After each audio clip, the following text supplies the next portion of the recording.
que queríamos saber, bueno, cómo viene el avance de los cultivos después de 2 años largos, 3 casi de sequía.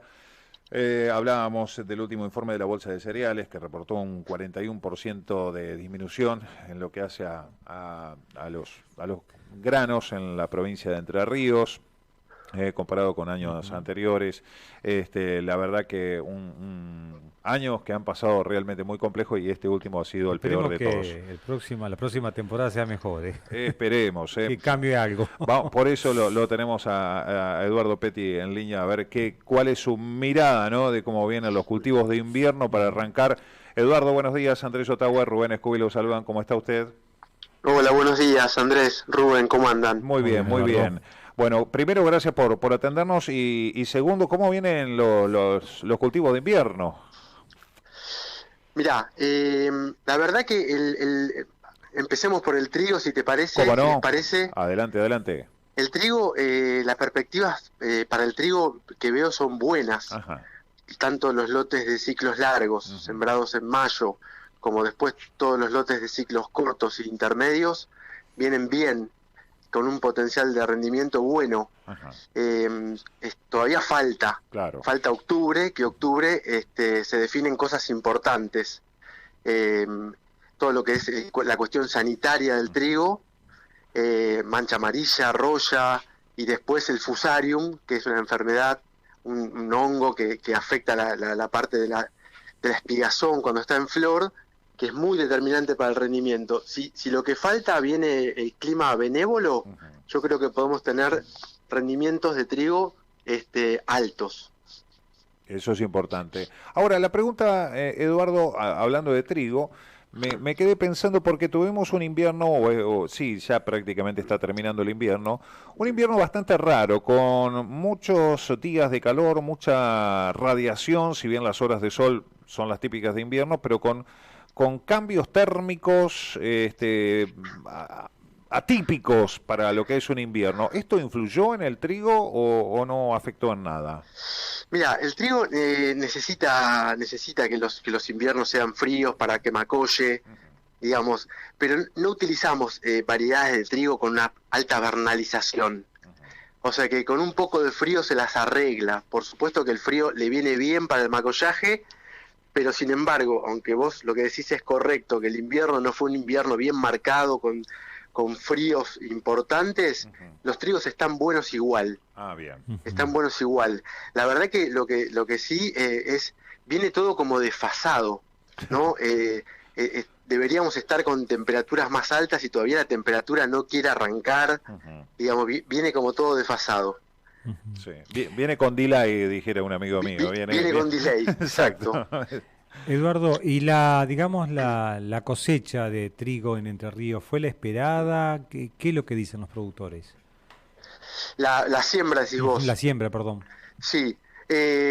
Mirá, los productores, viste que como ustedes venían charlando recién durante el programa, permanentemente con incertidumbre, con muy difícil planificar, muchos problemas para acceder a los insumos.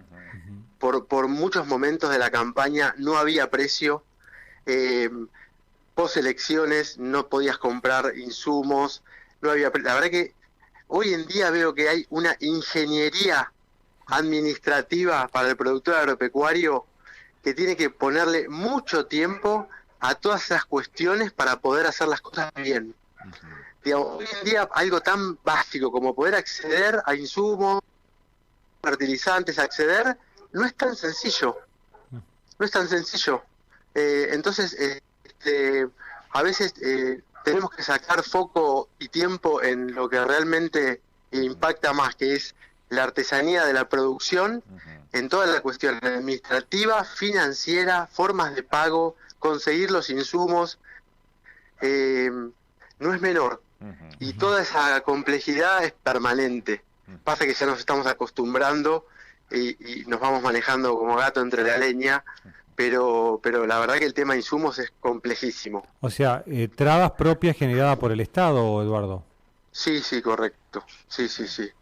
Así todo, siempre uno se las va arreglando y buscando la forma de poder hacer las cosas en tiempo y forma.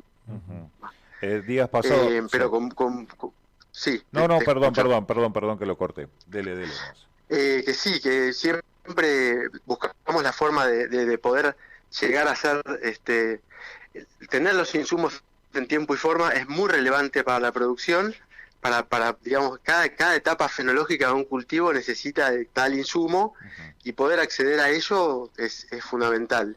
Así todo, el productor siempre se las arregla para poder hacer las cosas y tener en la provincia, la verdad que veo en los departamentos que yo me muevo, veo trigos muy buenos, Muy muy buenos. buenos. Insisto, falta la etapa, el moño, Ujú. pero pintan muy bien. Seguro. Teniendo en cuenta Mm. que estamos transitando o en el inicio, la verdad que todavía no me queda demasiado claro de este evento niño que se destaca por tener lluvias por sobre lo normal, ¿no? Y bueno, ya ha tenido los impactos en el río, principalmente lluvias importantes en el norte entrerriano, hasta 160 milímetros en un día, como un ejemplo nada más. ¿Cómo se espera, sobre todo en esto que mencionaba Eduardo, de las cuestiones sanitarias, este niño? ¿Cómo puede llegar a afectar? Y bueno, digamos, eso podría llegar a ser un problema si las lluvias en el mes en lo que viene, digamos, lo que queda de septiembre y octubre, fueran lluvias muy por encima de lo normal, podría impactar negativamente en el trigo. Sobre todo el que más daño hace es el fusarium. Claro. El fusarium, digamos, es un hongo que ingresa a la planta por la flor y si en el periodo, y le encanta la humedad, si las condiciones predisponentes para el fusarium se dan justo en ese momento, los rendimientos pueden caer estrepitosamente. Claro. Digamos, a mí me ha pasado otros años de tener trigos con altísimo potencial y si las condiciones para el fusarium se dan en ese momento, los rendimientos pueden caer mucho. Quiero ser optimista y que eso no va a pasar. Las medidas agronómicas para revertir eso están, pero tienen una complejidad enorme porque hay que usar un producto muy específico y aplicarlo en un momento muy, muy puntual, que es muy difícil lograr hacerlo bien, con lo cual, que bueno, digamos, ese riesgo está. La producción siempre tiene el riesgo ahí latente, ¿no? Hasta que uno no cosecha no puede cantar victoria, pero el panorama del cultivo, si lo miramos hoy, tiene un potencial alto. Insisto, falta todavía una etapa importantísima, que es la sanitaria. ¿Y en qué Y las momento? temperaturas frescas, estas, en el llenado del trigo, son buenas. Son buenas porque el trigo llena despacito. Digamos, cuando vienen esos calores muy intensos en noviembre, octubre, noviembre, ya calores muy, muy intensos, el trigo como que, para hablar en criollo, se apura y llena rápido y llena más liviano. Eduardo, ¿y en qué momento puntual dice usted hay que aplicar ese, digamos, para combatir ese Bueno, momento en el malo caso, para el supongamos trigo? que tuviéramos lluvias muy importantes en Sí. octubre y en el momento de floración hay fusarium, ahí hay que aplicar prácticamente, terminó de llover un lunes, el martes tenés que salir a aplicar con avión Claro. el fungicida para intentar frenar el fusarium. La ventana es muy pequeña. Muy pequeña, Muy por lo cual es casi realmente muy difícil controlarlo.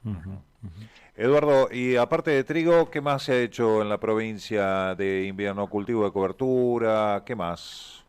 Mirá, yo veo varios cultivos de cobertura con doble propósito. Ajá, Producción de carne, ajá, de pastoreo, ajá. y bueno, y después dejarlo como cobertura, y algunos se pastorea, se hace cobertura, y después los que se cuidan mucho el pisoteo y demás, hasta se pueden cosechar también. Ah, Estoy hablando de avena negra, que es Ajá. avena estrigosa. La avena común de siempre es la avena sativa, que es la blanca.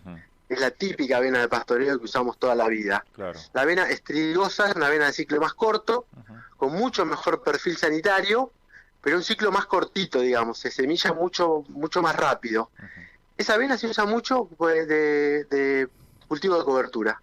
Y también se puede hacer algunos aprovechamientos. Está bueno. Después, la vicia, Ajá. también la vicia con avena o pura, tenemos muchos lotes de vicia para cobertura estrictamente, que después van a maíz tardío, porque la vicia, además de todo lo bueno que le aporta al campo desde el punto de vista del cuidado de la tierra, de la incorporación de nitrógeno, de evitar que nazcan malezas, le dejan nitrógeno al cultivo posterior, con lo cual como que me fertiliza el campo de alguna manera. Claro. No quiere decir eso que yo no tengo que aplicar fertilizante, Sí, tengo sí, que aplicar seguro. fertilizante igual, pero esa fijación biológica de nitrógeno que me deja en el suelo me ayuda. Claro. Y después el triticale, el triticale como cultivo de pastoreo también, pero eso es más como cobertura y pastoreo. También estamos haciendo y bueno, digamos, son cosas que antes no se veía tanto y ahora se ve mucho. Digamos que en ese sentido el productor está tomando, por así, no sé si riesgo, pero sí está innovando en estas cuestiones de cobertura y doble propósito, inclusive con una Sí. cobertura de pastoreo, digamos. Exactamente. Sí, este es un camino de largo plazo, digamos. Si el productor que cree que en un año que haga cobertura su campo va a mejorar, no es así. Esto es un camino que uno va entrando y va haciendo y haciendo y va viendo en el mediano y en el largo plazo beneficios en cuanto a la erosión, en cuanto a la baja de la utilización de agroquímicos, en cuanto a la fertilidad del campo natural que va mejorando. En esto quiero ser serio, no es que uno hace un cultivo de cobertura y listo, mejoramos todo. No, es un proceso, es un proceso. Seguro. Yendo a lo que es cultivo de gruesa, ¿cuál es el panorama? Bueno, veo una siembra de maíz bastante, como que arrancamos con todo, por hablarlo así fácilmente.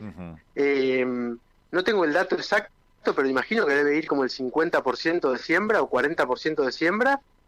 En las zonas donde yo estoy, departamento de Gualeguaychú, Villaguay, Federal, Colón, ya están los lotes sembrados, ya están los preemergentes aplicados.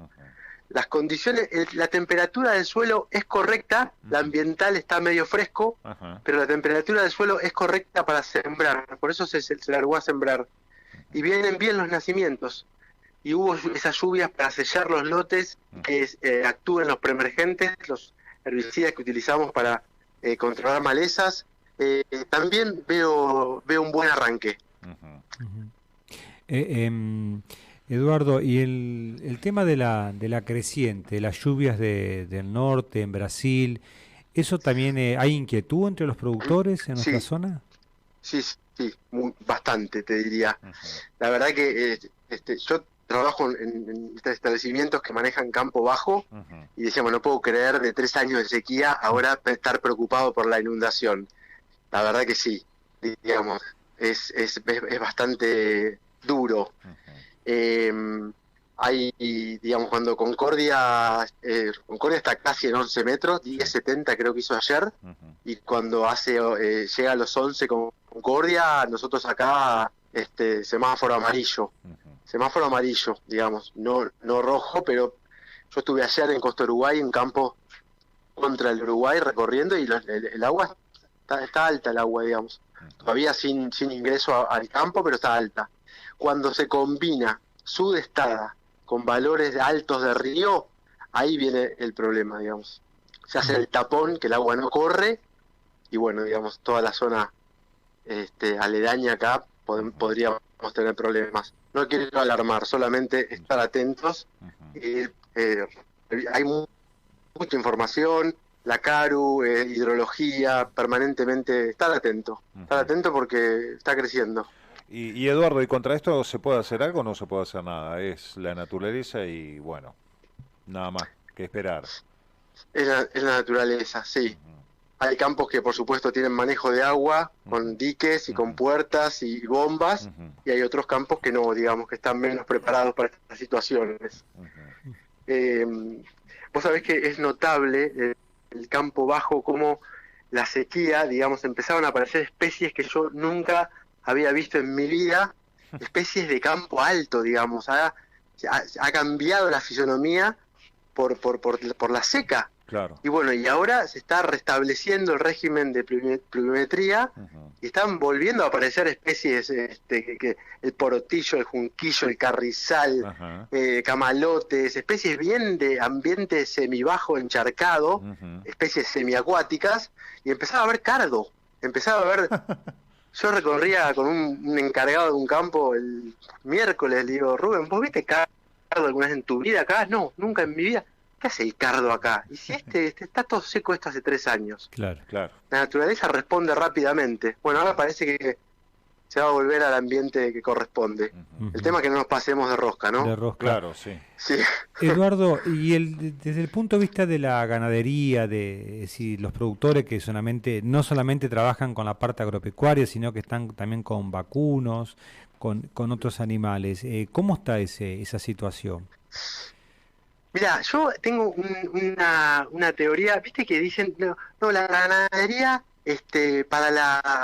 vos corres menos riesgo, si te agarra una seca no te pega tanto.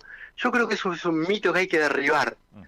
Al que no le pega es al ganadero tradicional, conservador, que hace servicio continuo, que no mide nada, que tiene las vacas en un campo extensivo, o sea, con muy baja intensificación.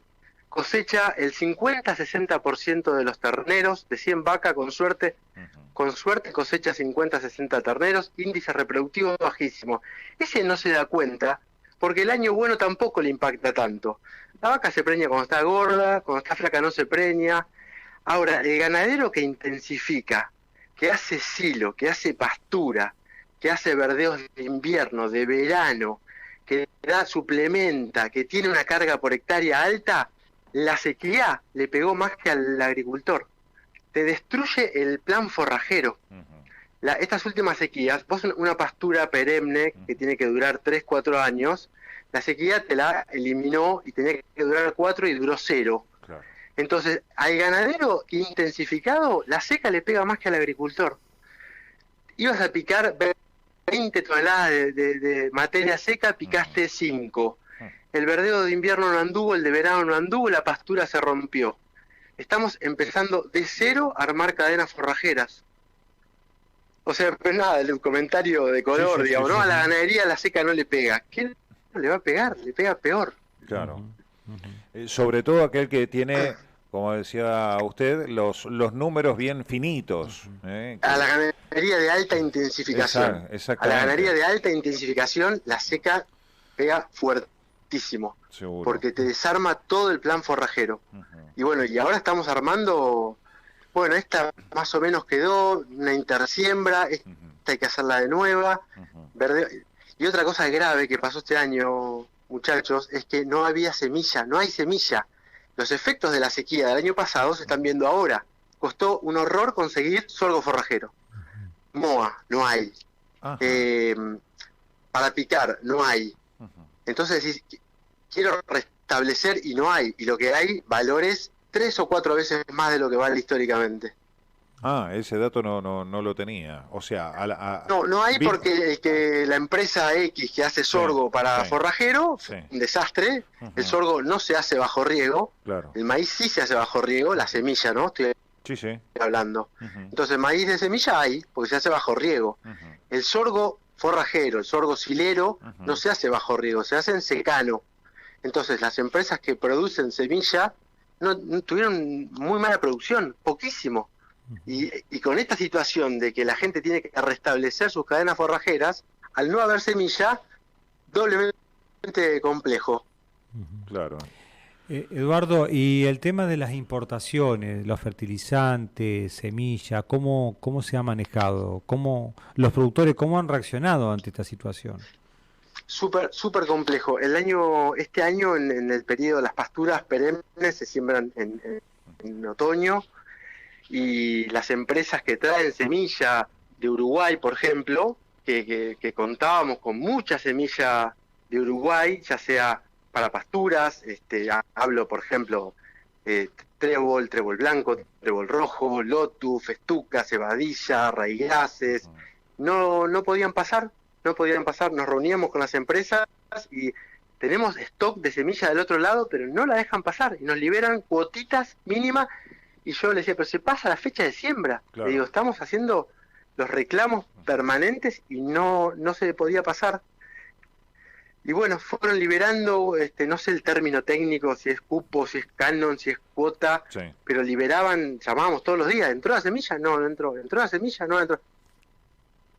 Y bueno, y así fue una cosa muy compleja también. Claro, porque también Pero bueno, ahí está la artesanía agronómica, de arreglate con lo que tenés. con lo que tenés. Empezamos a buscar alternativas de... No, la alfalfa no me la pongas porque a mí me da miedo el empaste. La vamos a usar igual. ¿Por qué? Porque Lotus no hay, así que te va a gustar. Claro, era un día a día con los propietarios de los campos, ¿no? Me imagino, Claro. Eduardo. Seguro. Sí. Sí. Pero bueno. O sea, a improvisar sobre la marcha. Se cierra la Y ventana de tratar siembra, de no hay. Y, arreglar, bueno, sí, a veces hay muchas herramientas agronómicas, pero a veces hay que buscarle, no sé, maíz de pastoreo, por ejemplo. ujú. Nunca en la vida hice tanto maíz de pastoreo como este año. Maíz forrajero, hijo de híbrido, el que Ujú. cosechás y lo metés en el silobolsa, Claro. hágale un PG a ese y si el PG da bien y el test de frío da bien, se Claro. siembra maíz, hijo de híbrido, para Sí. la comida, Mirá vos. Qué bárbaro. para poder reemplazar la falta de sorgo. Claro. Así que a improvisar, utilizar todas las herramientas agronómicas a mano como para poder salvar Para las papas. Para poder asistir al productor y no dejarlo, digamos, tratar de ayudarle a resolver el problema. Seguro. Hablabas, Eduardo, al respecto de que trabajás en campos que van desde el norte de la provincia, pasando por San Salvador, Colón, si mal no recuerdo, que mencionaste, y el departamento de Gualeguaychú, particularmente también el centro de la provincia. ¿Cuáles son Sí. las zonas más afectadas por tu trabajo, digamos? Mira, la zona de Colón, por ejemplo, viene bastante bien, Ujú, buenas lluvias. ujú. Ahí estoy en la zona de Ubajay. Ajá. En Federal, por ejemplo, estaban un poquito más duras las lluvias. Ahora la última llovió un poco, ahí viene un poquito más trabado. Y acá en la zona de más al sur, Gualeguaychú, La Roque, Urdinarrain, Ajá. mucha heterogeneidad, ¿no? Ajá. Siempre estas lluvias, un lugar llovió 40, en otro lugar llovió 10, pero la verdad que bastante bien. Ujú. Nos venimos arreglando bien y venimos pudiendo hacer las cosas. Lo que sí es importante tener claro es que los pronósticos dan que vamos a tener lluvias importantes. La logística Ujú. que hay que armar para poder hacer las cosas en tiempo y forma es importante tenerlo bien presente. ¿Ya se prevé, Bien presente. ya se prevé que haya que mover Hacienda, Eduardo? ¿O lo están pensando, Yo, analizando, o lo están y, mirando de digamos, reojo, aunque sea? sí, Ujú, ujú. sí. Sobre todo los campos que no tienen ninguna defensa, ningún manejo de agua, llámese dique, Sí. compuertas, alteos, Sí. si el río crece y se combina, insisto en la combinación de la sudestada. Ujú, La sudestada, la combinación río alto con sudestada es fatal. ujú. El agua no corre. Se hace el tapón, ¿viste? En el río de la Sí. Plata, Sí, sí. y el agua no sale. Ujú. Si ocurriera eso en los campos, hablamos de campo bajo siempre, Sí, ¿no? sí, sí, Campo sí, por bajo supuesto. tendría que ir pensando en un plan B, Ujú. ver qué hacer, digamos. En una de las últimas eventos niños o últimas inundaciones, no recuerdo si fue en el último o en el anteúltimo, pues ya estoy perdido en el tiempo, es como que hubo parte de los productores que no sé si subestimaron la crecida o los agarró desprevenidos, y tuvieron que salir rápidamente. Da la sensación, por lo que vos mencionás y por lo que uno va escuchando, es como que este año... Como que ya aprendieron. Sí, es como que aprendieron de los errores o a no Sí. subestimar estas cuestiones. Más vale estar Sí. preparado, si no pasa nada, mejor, ¿no? Desde ya. Pero ante la duda, estar con los ojos abiertos. Da esa Es sensación. cierto. Coincido con ustedes. El productor, por haber ya atravesado muchas situaciones de estas a lo largo del tiempo, ya se está preparando y tiene ya nosotros hay unos campos que ya, como ya hemos sufrido a lo largo de muchos años inundaciones importantes, tenemos preparado un sistema de, por llamarlo de alguna forma, alerta o alarma. Entonces se hicieron silo para reserva, Claro. Y corrales en el albardón, en el médano, siempre mira. antes del campo bajo está el albardón, el médano, y en el albardón se prepararon corrales con un patio de comidas para poder, por lo menos, cuando uno junta toda la hacienda después de la inundación, decir, bueno, organizo las ventas, organizo los movimientos, estoy preparado para tener tiempo y organizar, porque si no tenés que salir a malvender, a ubicar, y ahí es un desastre. Sí, y a malvender de lo mal vendido también, que es tal cual. tal Sí. cual. Malvender de lo mal vendido ya en ese sentido. Eduardo, y son muchos los campos, bueno, que administrás o que seguramente conversás con otros colegas tuyos profesionales que están preparados, que los propietarios, la gente que arrienda, está pensando en eso, en invertir para cuidar la hacienda. Y bueno, ahí volvemos al inicio, Rubén, del tema de la tecnificación. Y vos sabés que en Argentina muchos de los ganaderos tienen por ahí no viven directamente de la ganadería, entonces hacen una ganadería de baja intensificación y utilizan a la vaca o el novillo como un resguardo de valor. Ese tipo de ganadero no está tan preocupado y si viene el agua levantará y venderá. Claro. El ganadero más tecnificado, que mide, que le importa que las vacas se preñen, que los novillos se engorden, que está muy atrás de los números, que está generalmente ese productor cuenta con un asesor, con un veterinario, con un agrónomo que lo acompañe y se maneja tipo empresa, ese productor se prepara para estas situaciones, digamos. Seguro. Eduardo, nos quedan 10 minutos de programa y hay un punto que destacar, es un trabajo que has hecho junto a la Facultad de Veterinaria como docente, que tiene que ver con lo que es la cría bovina en la provincia. Vos decís que en 10 minutos nos da para desarrollar esto. Sí, sí. Porque si no te volvemos Bueno, a llamar, porque es muy aunque sea, interesante. es un tema interesante. Hicimos un trabajo de investigación que se hizo una encuesta a los veterinarios de toda la provincia. Ah, mira. En realidad el trabajo estuvo focalizado en los veterinarios y intentar comprender por qué en la Argentina hay 54 millones de vacas y 22 millones de terneros. El 50% de las vacas de la Argentina no dan terneros y comen igual que la que sí da. Claro. Entonces estamos llenos de vacas con explicaciones. Esta no porque, pobrecita, esta es justo el día que parió cayó un rayo, esta los perros, la otra es machorra, esta es Lucy, le tenemos nombre, la queremos mucho y no nos da ternero nunca. Y bueno, esa situación macro se traslada también, correlaciona bastante bien con lo que pasa en la provincia.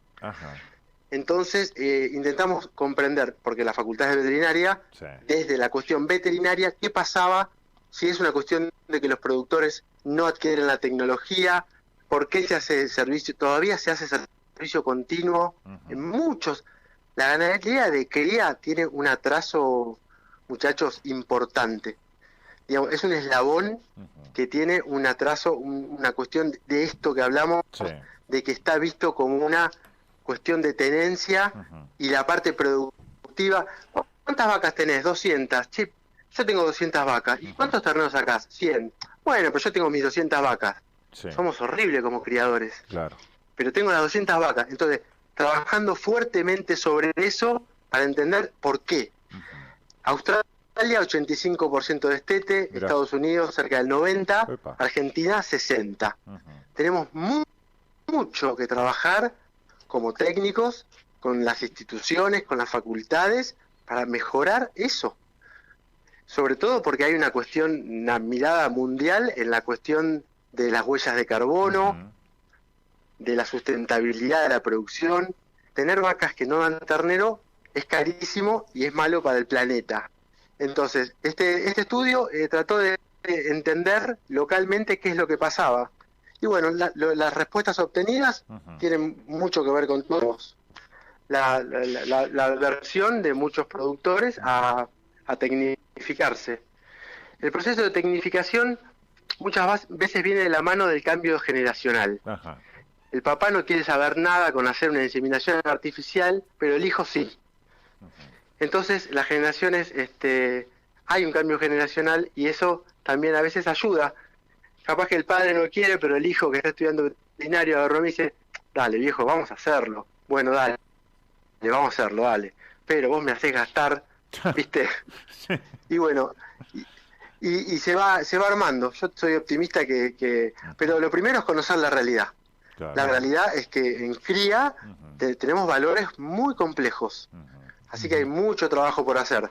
Básicamente, el problema, si tengo que resumir en una palabra, es nutrición. Las Mirá. vacas en Argentina tienen hambre. No se mueren, pero no se preñan. Claro. Mirá vos. Porque claro, te iba a preguntar, todo fantástico, porque tenés un 60% de destete, y el índice de preñez es bajísimo, pero ¿por qué? El estado corporal, ¿por dónde va la cuestión de esa? Exactamente, el estado corporal, el tema nutricional. Mirá vos. O sea, si uno hay un concepto, no, la vaca no necesita pastura. Sí necesita pastura. No, la vaca se arregla en el monte, pero no se preña, ¿eh? Claro. No, la vaca la tiro en el fondo a que críe. Las terneras las mando a que críen hueso y echen. Bueno, la vas a entorar a los 3 años, Claro. cuando la podrías entorar a los 15 meses o a los 18. Hay mucho de nutrición, te diría el grueso, lo más relevante, y después de sanidad también. Ah, mira. Sanidad, hay un montón de cosas así muy básicas de un rodeo de cría en cuanto a su sanidad que muchos productores todavía no hacen.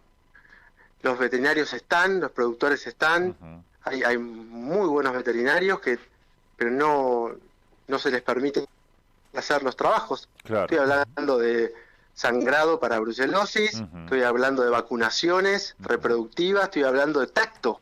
Claro. Tacto, algo, diagnóstico de preñez. ¿Está preñado o vacía? No sé, me entero cuando pare. No, enterate antes. Que la vacía la vendés gorda. Claro. A China, que te la pagan bien. Sí. Servicio continuo estacionado. Raspaje de los toros. Claro. Para ver cuántos están. Los toros pueden transmitir enfermedades venéreas, Seguro. que ellas producen abortos, etcétera, etcétera. Bueno, un mundo por trabajar. Y la inversión que debe hacer un productor para tecnificarse en ese sentido, ¿es mucha como para decir, no, dejo la vaca ahí en el fondo, que se críe sola? Mira, hay algunas que son inversiones importantes y otras que no, que son de proceso. Claro. Como por ejemplo poner y sacar el toro. Claro. O sea, esa es una inversión de costo cero. El toro todo el año con las vacas. O el toro servicio estacionado, 3 meses. ¿Cuándo? En primavera, cuando hay pasto. Entonces, después es ir y abrir el alambrado y sacarlo. O sea, hay cosas que son de inversión y de largo plazo y otras que no. Claro. Pero a la larga Un veterinario. Claro. Sí, a la larga eso vuelve, rápidamente vuelve. Aparte, otra cosa grave que hay al nosotros dejar tantos vientres improductivos, de alguna manera en el rodeo nacional estamos seleccionando por infertilidad, porque todas las vacas que no tienen ternero y que se van quedando y quedando y que de 3 años tiene uno y bueno, esa ternera la dejo, entonces de alguna forma estamos seleccionando por infertilidad. Claro. Bueno, eso significa, Eduardo, que el productor tiene que estar continuamente asesorado tanto por ingenieros agrónomos como por veterinarios, es decir, necesita un consultor. Tiene que invertir en eso. Sí, no quiero generalizar, hay productores que trabajan espectacular, hay gente que hace las cosas muy bien, hay de todo, pero los números asustan a nivel nacional y a nivel provincia, digamos, tenemos mucho que mejorar. Sobre todo en la cría, La cría es un eslabón, digamos, muy relegado. Es una actividad de baja renta. de por sí de baja renta, pero si nosotros la hacemos de manera muy poco profesional, es de quebranto. Claro. Entonces, la vaca, como si vos la analizás a la vaca desde el punto de vista de eficiencia de conversión, o sea, come mucho y da muy poco. Una vaca se come 10 kilos de materia seca por día. Y si vos lo analizás, ¿cuánto se comió en toda su vida útil versus lo que te dio? Es un animal muy ineficiente desde el punto de vista energético. Claro. Un novillo come 5 kilos de pasto y engorda 800 gramos. Entonces vos decís, la categoría, el primer eslabón, el de la cría, si decimos, bueno, eslabones, cría, recría, engorde. El peor es la cría. ¿Qué podemos hacer para mejorarlo? Y por lo menos que las vacas que no dan ternero, sacarlas. No, pero por ahí el productor compensa esa pérdida con el engorde y dice, bueno, acá equilibró la balanza, Sí, pudiendo ser más eficiente en los dos ciclos. Nos hemos encontrado en las encuestas el productor que tiene la vaca tirada en el monte, pero a la recría hace alfalfa. Claro. ¿Viste?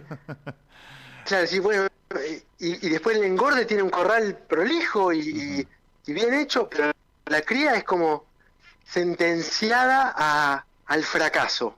Claro. Pero pero en el ciclo, como el número le cierra, lo dejamos así. Sí, exactamente. Lo dejamos así. Lo dejamos así. Eduardo, se nos terminó el tiempo. Lo vamos a llamar nuevamente porque es muy interesante estos temas y sobre todo porque tiene que ver con un cambio, me parece que hasta sociocultural podríamos llegar a decir. Totalmente. Eso, más allá de la cuestión de los números y que al lado de un ingeniero agrónomo tiene que estar el contador. Hoy en día, en todos los aspectos, y un despachante de aduana, de todo tiene que tener. Sí, un equipo multidisciplinario. Sí, definitiva. Acompañando al productor. Sí, y hasta un psicólogo también vamos a agregar en cualquier momento. Eduardo, ha sido un enorme placer dialogar. Buen fin de semana, muchísimas gracias. Muchas gracias, muchachos, a sus órdenes, que anden bien. Un abrazo muy grande. El ingeniero agrónomo Eduardo Petit.